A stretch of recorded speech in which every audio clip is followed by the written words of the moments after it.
La première question avant de poser mes questions dans le Coran, je voulais juste savoir, est-ce que le Coran peut répondre par le Coran?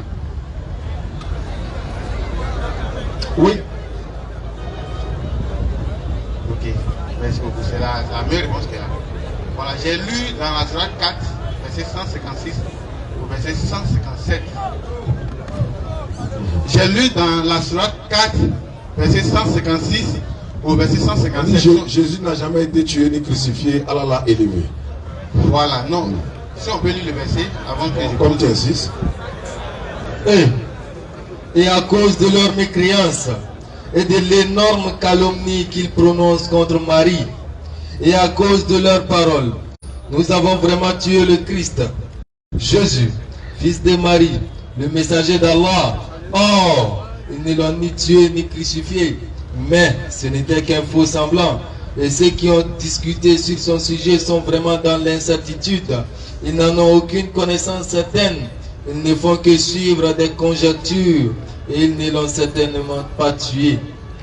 Mais Allah l'a élevé vers lui et Allah est puissant et sage. Ok, merci beaucoup. Dans le verset, le Coran dit que il a été remplacé par un faux semblant. Je ne sais pas si c'est bon, je Non, c'est pas ce qui est écrit. On dit ce n'était qu'un faux semblant et non remplacé par un faux semblant. Ce n'était qu'un faux semblant. Ce mot-là veut dire quoi? Un faux semblant. Parce que quelque chose qui est semblant, c'est déjà faux. Quelle est ta question? Ma question c'est, pourquoi c'est ce mot qui est employé? Un faux semblant. Qu'est-ce que ça veut dire ce mot? Alhamdulillah, c'est un faux semblant. Ça leur a apparu ainsi. Ils ont cru que c'était lui alors que ce n'était pas lui. Ils ne font que suivre les conjectures. Et Allah continue pour dire, ils ne l'ont certainement pas tué, mais Allah l'a élevé vers lui. Ce n'était qu'un faux semblant. C'est-à-dire, ce qui s'est passé là, eux-mêmes là, ils n'ont rien compris dedans même. D'autres pensent que c'est lui, on l'a attrapé, c'est pas lui, donc voilà.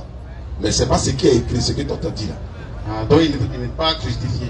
Jésus n'a pas été crucifié. Ok, merci beaucoup. Comme j'avais dit, c'était juste pour comprendre en fait. Voilà. Voilà, merci beaucoup.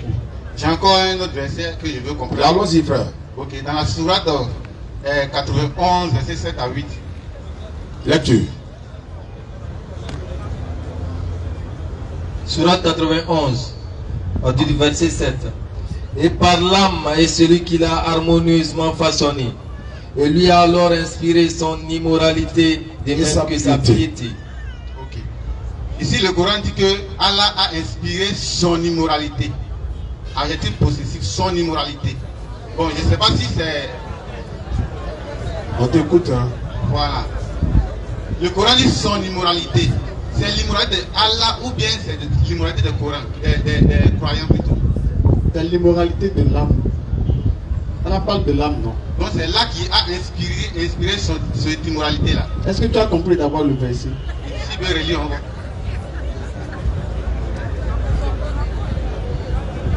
Et par l'âme est celui qui l'a harmonieusement façonné. Déjà, c'est Allah qui l'a harmonieusement façonné. Et lui a alors inspiré son immoralité de même que sa piété. Et Allah a façonné l'âme.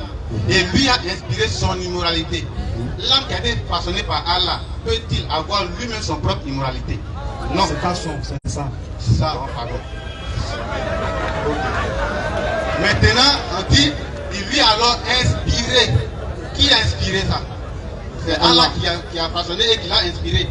L'immoralité là, c'est pour Allah ou bien c'est pour l'âme qui a été façonnée? C'est pour l'âme.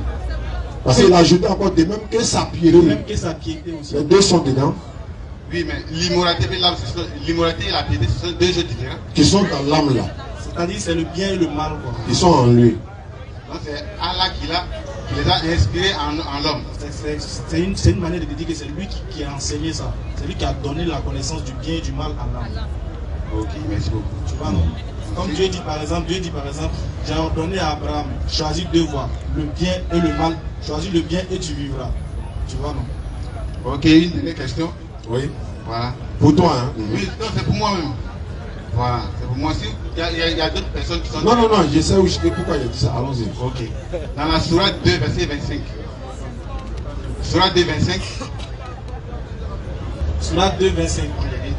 annonce à ceux qui croient et pratiquent les bonnes œuvres qu'ils auront pour demeure des jardins sous lesquels coulent les ruisseaux. Chaque fois qu'ils seront gratifiés d'un fruit des jardins, ils diront: cela est bien ce que nous avons été servis auparavant. Or, c'est quelque chose de semblable seulement dans la forme. Et ils auront là des épouses pures, et là ils demeureront éternellement.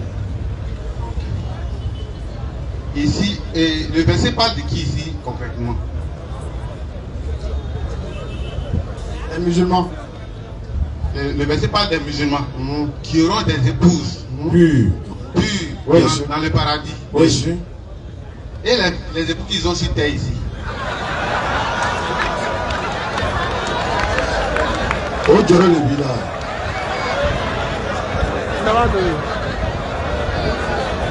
Les épouses qu'ils ont sur terre. Oui, eux ils seront des maris ou bien elles seront comme ça. Oui, mais ça n'a rien à voir avec cette sourate-là. Ça, c'est une autre question que tu poses. Voilà. Expliquez-moi, je vais comprendre. C'est ce que je suis en train de dire. Allah dit ils auront là des épouses pures. Oui. Mais les épouses qui ont été promises aux croyants, c'est même pas ça seulement. Dans le Coran, même Allah parle de 70. Jésus même parle de 100. Donc, Le verset. de quoi? Où Jésus a parlé de 10 épouses. De 10. Il dit 100. 100 épouses plutôt. Ok, on va ouvrir la Bible s'il vous plaît. Voilà pourquoi il t'a dit, tu dois ta question finie, moi je viens à toi maintenant, Inch'Allah. Et puis, question de épouse là. C'est-à-dire, nous, nos épouses, là, moi, il y a mon épouse. Si elle va au paradis, on me donne poisson dessus. Tu vois un peu le mouvement. Voilà, mais tu vas avoir une femme, par exemple, de la manière nous on est polygame sur la terre ici, c'est comme ça, même au ciel là-bas aussi, il y a polygamie là-bas. Il y a mais, tu as compris non? C'est un truc. Donc c'est une boisson du croyant. Voilà, dans Matthieu 19, 29, s'il vous plaît. Matthieu 19, Oui. verset 29. Et quiconque aura quitté à cause de mon nom ses frères ou ses sœurs, ou son père, ou sa mère, ou sa femme, ou ses enfants, ou ses terres, ou ses maisons, recevra le centuple et héritera la vie éternelle. Le centuple, ça veut dire quoi? Le centuple. Ça veut dire ce qu'il a plus 100. Ce qu'il a plus 100, non? Plus 100, oui. Maintenant, qui aura ça? Celui qui aura quitté sa famille pour suivre Jésus Ok, maintenant, il aura ça où? dans la vie éternelle, La vie éternelle, c'est où? au paradis. Il a quitté le donné. Dans centuple là, ça veut dire centaine. Ah non, dans la bureau blanc, les gogo qui me D'accord. Frère, tu es chrétien évangélique, c'est ça? J'ai pas compris. Voilà, moi je suis à toi. Hein. J'avais dit, c'était la dernière question concernant les sourates.